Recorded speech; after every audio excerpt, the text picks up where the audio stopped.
People don't believe it can happen to them. It's like the farthest thing from your mind that you could possibly forget your child. I believe that it happens to most people because of a change in routine. You don't realize how quickly the temperature increases in a car, and you don't realize that little babies cannot regulate body temperature to the same level as adults. So what may seem okay to you is going to be very harmful to a small baby. But I think for most people, it's a change in routine. They obviously didn't intend to ever harm their child. It's the worst thing that can happen. You know, we're a normal family. It's something that can happen to anyone. Good parents, loving grandparents, loving caretakers, it can happen. Each one of us thought the other had brought Sarah inside from the house, but neither one of us had. And as a result, she stayed in the van for 3 hours. When we realized what had happened, we rushed out to the van and we found her there clinging to life.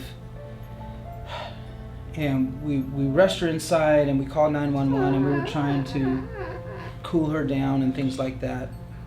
But life changed. If you think it cannot happen to you, you're wrong. I was one of those parents that did, and I made the mistake, the ultimate price. I was dropping him off first and then the baby, which was out of my routine for that week. Our son Bryce had had a really bad cold, so he was up all night, off and on. By that time, I was exhausted. He was very lethargic that morning. He was tired, and we think he fell asleep on the way to dropping Jared off. So I dropped Jared off, and then I got a phone call, so I immediately went into work mode.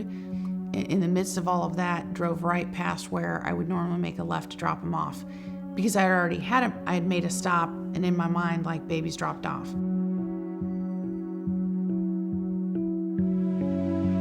So about 3:45, 3:50, she called me back, and she wanted to know how Bryce was. And I said, what do you mean, how Bryce is? And she goes, well, I just want to call and see how he's doing. And I was like, what do you mean, he's there with you? And she says, no.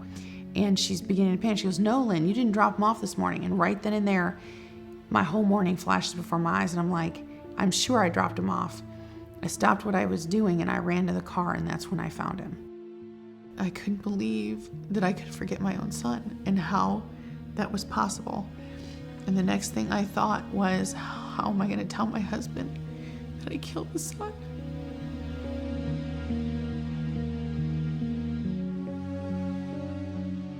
I mean, we have bells that remind us that when we're low on gas, that we didn't buckle our seatbelt. Why not one to remind us that we've left our child in the car?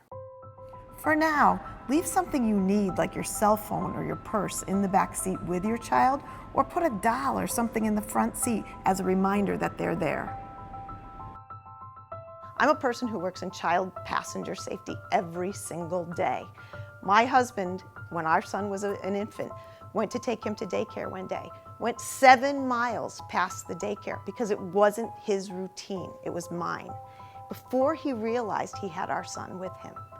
He then turned around and went back, and we were saved. But it wasn't that far of a reach that he didn't go back. It can happen to anybody. It almost happened to us. It can happen to anyone.